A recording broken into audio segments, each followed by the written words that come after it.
أعوذ بالله من الشيطان الرجيم بسم الله الرحمن الرحيم اللهم صل على محمد وآل محمد. Assalamu alaikum jami'an wa rahmatullahi wa barakatuh. On this fourth day of the holy month of Ramadan, inshallah, Allah subhanahu wa ta'ala is continuing to bless you with patience and mercy, and you're reaping the wonderful benefits and fruits of this holy month. As we continue with our tafsir of Surah Yaseen, I invite you to grab your Quran and hold it in your hand and reflect with me on the verses as we have been doing for the last few nights. Let us turn to verse 21. Yesterday we ended up talking about Habib al-Najjar and how he came to his people and he warned them about the punishment of Allah if they do not follow the messengers that were sent to them, and how he was sincere about his call and he wanted them to believe and to follow and leave the idol worshipping and follow Tawheed. So let us continue today and see what ends up happening to Habib al-Najjar and the consequences of the actions of these idol worshippers in Antakya, which is near Turkey, which was near also Damascus and in that area. So, أعوذ بالله من الشيطان الرجيم بسم الله الرحمن الرحيم, verse 21. اتبعوا من لا يسألكم أجرا وهم مهتدون. Habib is telling them, follow those that do not ask you any reward and they are guided. In verse 22, وَمَا لِيَ لَا أَعْبُدُ الَّذِي فَطَرَنِي وَإِلَيْهِ تُرْجَعُونَ.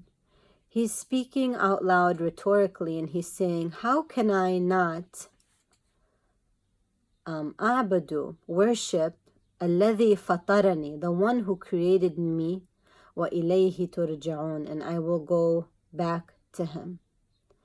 So he's basically saying to them, it makes sense, it's logic. How can I not create the creator? What are these idols going to do for me? How are they going to help me? They're not going to be there for me on the day of judgment. They won't be there to reward me to enter heaven, nor will they be there to punish me if I'm destined to go to hell based on my actions. So logically, I would want to worship the one that created me, Allah subhanahu wa ta'ala. Verse 23, أَأَتَّخِذُ مِن دُونِهِ آلِهَةً إِن يُرِدْنِ الرَّحْمَنُ بِضَرٍّ لَا تُغْنِي عَنِّي شَفَاعَتُهُمْ شَيْئًا وَلَا يُنْقِذُونَ. What does this mean? He's saying, should I take أَأَتَّخِذُ دُونِهِ آلِهَةً? Should I take besides Allah subhanahu wa ta'ala an intercessor, an interceding, somebody that is there to intercede for me? Should I take someone other than Allah? أن يردني الرحمن بضر لا تغني عني شفاعتهم شيئا ولا ينقذون.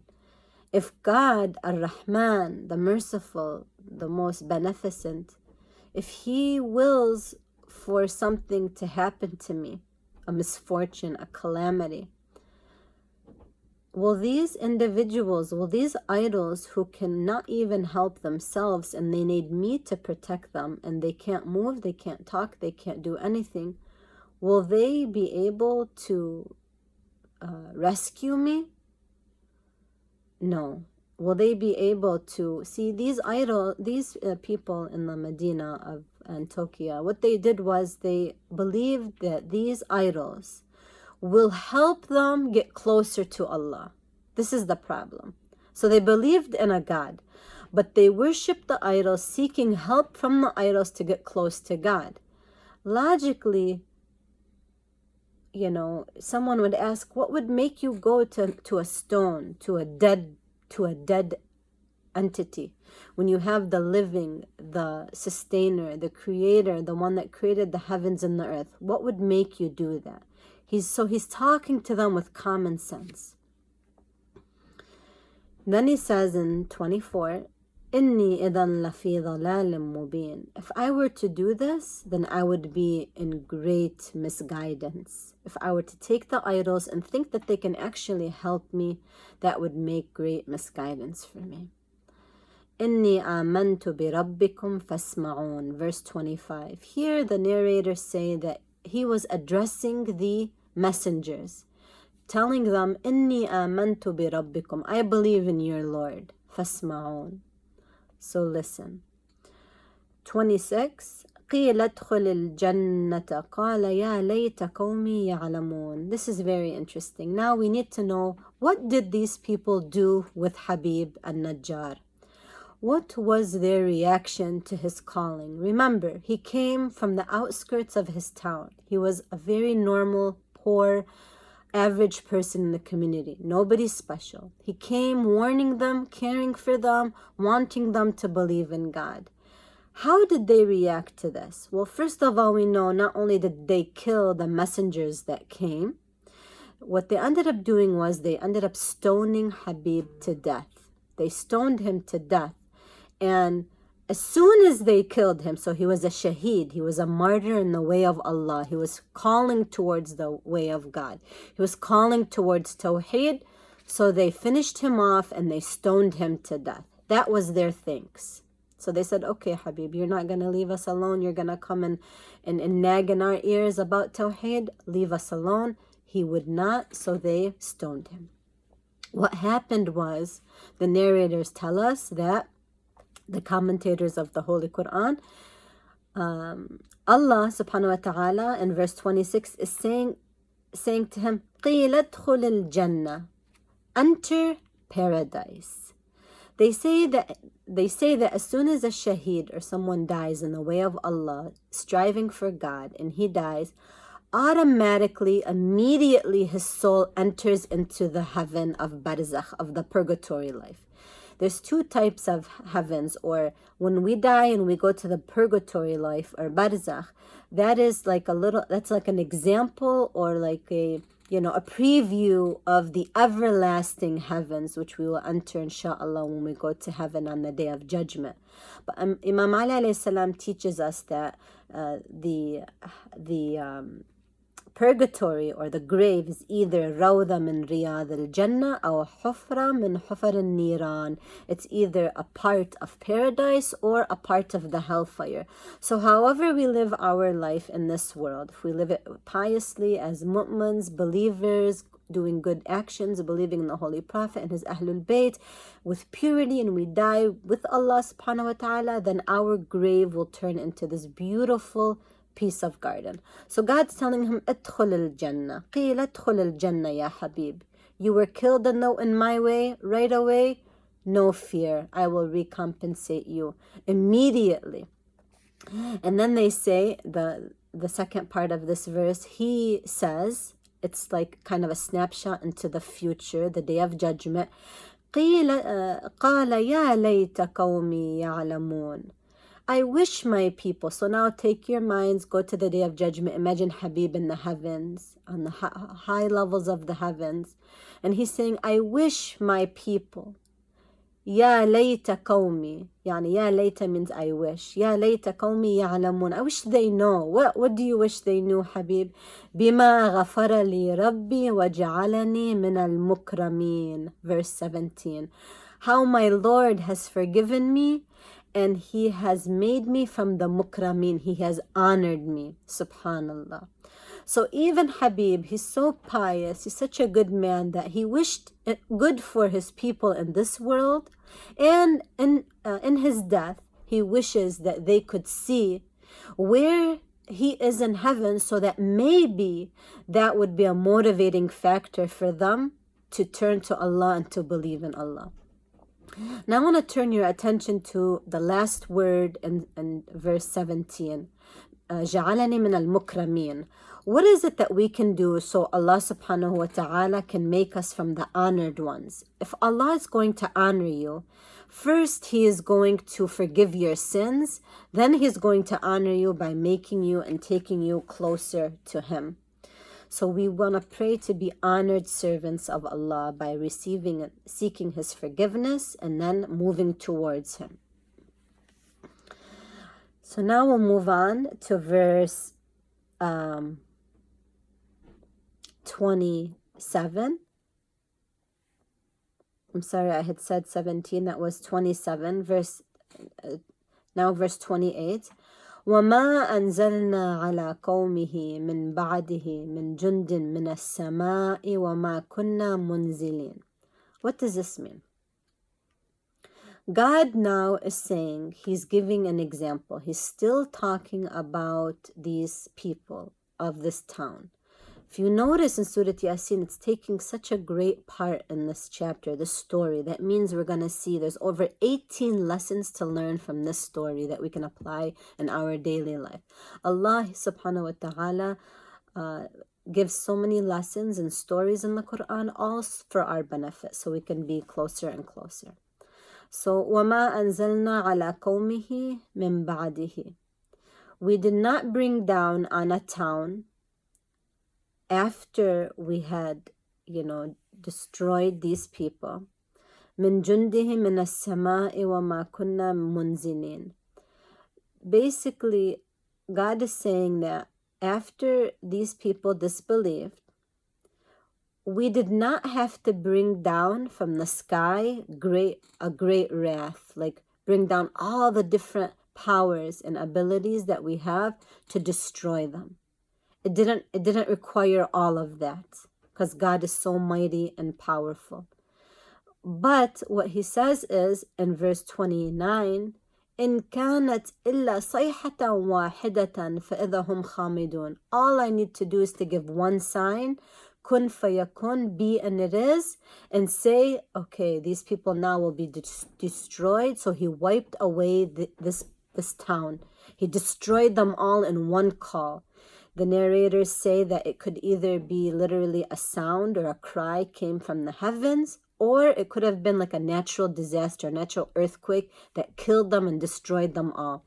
So if you want to compare, what was Habib's final result? It was being a shaheed, entering to heaven, calling to the way of Allah, being with Allah, and being honored. What is the result of these disbelievers who took other than God as their reliance and their hope? They were damned in this life by being washed away and wiped away, and then in the hereafter, obviously, eternal punishment.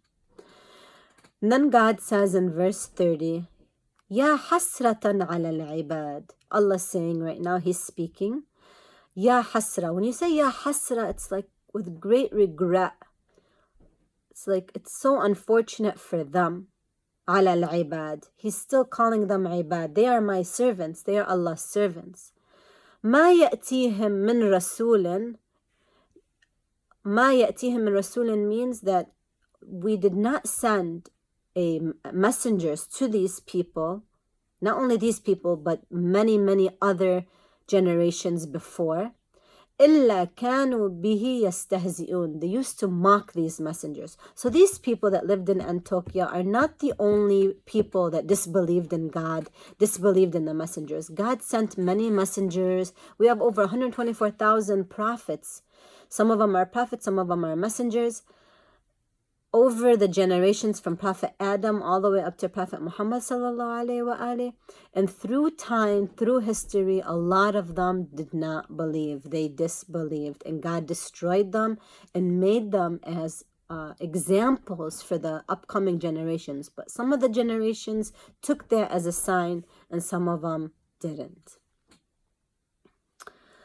Okay, so verse 31. أَلَمْ يَرَوْا كَمْ أَهْلَكْنَا قَبْلَهُمْ مِنَ الْقُرُونِ أَنَّهُمْ إِلَيْهِمْ لَا يَرْجِعُونَ. He's saying, don't they see how we destroyed the previous nations and they will not come back? That's it, they're gone. We destroyed them and they will never return to their villages. In verse 32, وَإِن كُلٌّ لَمَّا جَمِيعٌ لَدَيْنَا مُحْضَرُونَ. And all of these people, we will gather them, we will call them, and we will bring them forth to us, referring to the Day of Judgment. So this is the end of this story about Habib and Najjar, the idol worshippers, and the result of their action. Let us take a look at some of the lessons that we learned from this story, which is very important, before we go on to the next portion of our discussion, which is very beautiful as well. So what are some of the lessons that we learned? Here are a few of them. First of all, believers should not feel lonely if they are traveling to the path of Allah alone.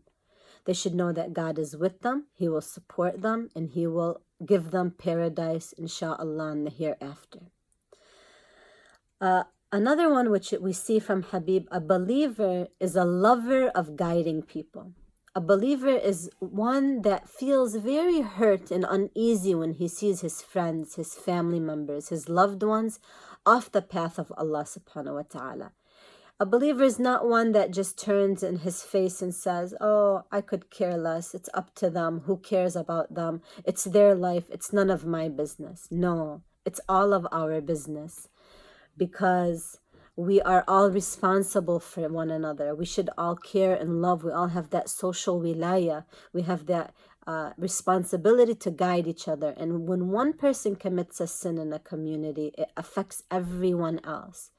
There's no way that anybody can think that, everyone is free to do as they please. Their actions won't harm us. They won't affect us. No, they surely will affect and they surely will harm, unfortunately. So we're all like on one ship sailing together, and we all want to help each other stay on the ship so we don't jump off and drown and then be in misery and fail. So this is something very important. Another lesson that we learn, that in order for Islamic work to be effective, so if you're someone that cares about doing something for the sake of Allah, you have to do it without wanting any kind of reward, either material reward, social reward, whatever it is. You really need to do it sincerely for the sake of Allah, seeking God's love and pleasure, kind of saying, I'm on the camp of God and Ahlul Bayt. I want to do this strictly for them because it's the right thing to do, and I care and I love my people enough, and I want them to be guided, because I would never want to see somebody suffer. But if you try and you're unsuccessful, God says, لا تهدي من أحببت إن الله يهدي من يشاء. You at least try your best and you do what you can do, and the rest is up to Allah subhanahu wa ta'ala. Another lesson is people of the truth really need to rely on facts. They need to rely on logic. They need to rely on proof. They should not rely on doubts, misguidance, uncertainty, uneasiness. Everything in their life should be done carefully, well planned out, thinking before we act, contemplating on the consequences, and opening our hearts to whatever good comes our way. Another lesson is that if we work in a group amongst one another, with one another, we will find more success. So when God sent 2 prophets and they weren't successful, he added another one, and a 3rd messenger that came. And although you might say, well, they weren't successful, they all died, but they worked together to support one another and to be, on that camp together. And finally, the final lesson that we can discuss is that when we want to address each other and we want to call one another towards the path of Allah, we have to do it with wisdom, with kindness, with awareness, and with careful study before we do that. So these are the lessons that we learned from this chapter of Yaseen for today. Before we conclude, I'd like to discuss a few narrations that would be useful for us in this holy month of Ramadan. And that is, the first one is صلوا على محمد وآل محمد اللهم صل على محمد وآل محمد. So there are three things that might stop a person from seeking a successful life. So everything that we've been talking about refers to the idol worshippers being unsuccessful in this world. What are these three things that we could relate to this topic? First of all, people that have short ambitions or don't have any ambitions at all. They don't aim high to reach a level of, importance or a high level of knowledge or work or knowing the self or being close to God or, successful in this world with their careers, with their families, with their self-growth, with their self-care. They have no ambition. They're just, content with the little that they're dealing with. No, this is something that's going to prevent us from being successful. We should be very ambitious, and as Imam Ali alayhi salam says, "أعمل لدنياك كأنك تعيش أبدا, and أعمل لآخرتك كأنك تموت غدا." Act for this life as though you're going to live forever. Okay, so if you're going to live forever, you want to be successful. You want to go to school, you want to have a job, you want to have money, you want to have a family, you want to, have everything that you need to make you a complete, full-rounded human being without being so attached to this world and being ready to let it all go. وَأَعْمَلْ لِآخِرَتِكَ كَأَنَّكَ تَمُوتُ غَدًا. Let it all go if you were to die tomorrow. Because you're not doing it for those things per se, but you're doing it because it's your obligation as a servant of God. Because Allah wants us to focus on ourselves, our families, our communities, and on overall the nation, our society, our role in this world. He wants us to guide each other and move towards perfection. So the first one is if you have short ambitions. The second factor that will prevent a person from having a successful life is if you're unable to find a solution and a plan for your problems. So if you have a problem, no matter what it is, if it's a personal problem, if it's a problem with your children, with your parents, with your coworkers, with your community, with your mosque, whatever it is, if you can't find a solution and you're not solution oriented, that is going to cause you to have lack of success. So we should always be solution focused and oriented, not focusing on the problem and just dwelling on it. I have a problem. Okay, there's got to be a solution. Allah has given me all the tools, all the strength, all the capability, and I can get out of it. I am not stuck. Nobody is stuck. God has given us so much power and potential and will. The third one is if we have a weak opinion, if we don't have an opinion about something, if it's, as like we say, we're wishy-washy.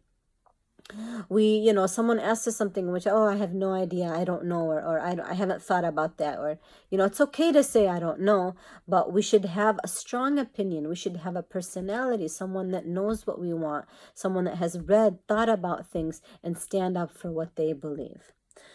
So this is our reflection for today. I pray to Allah subhanahu wa ta'ala that He gives us nur, He gives us light, guidance, and protection, and makes us from those that Allah is pleased with and our holy Imam is pleased with. And inshallah, the last of our prayers is Alhamdulillahi Rabbil Alameen wa sallallahu ala Muhammadin wa alihi tahirin. Allahumma salli ala Muhammad wa ali Muhammad.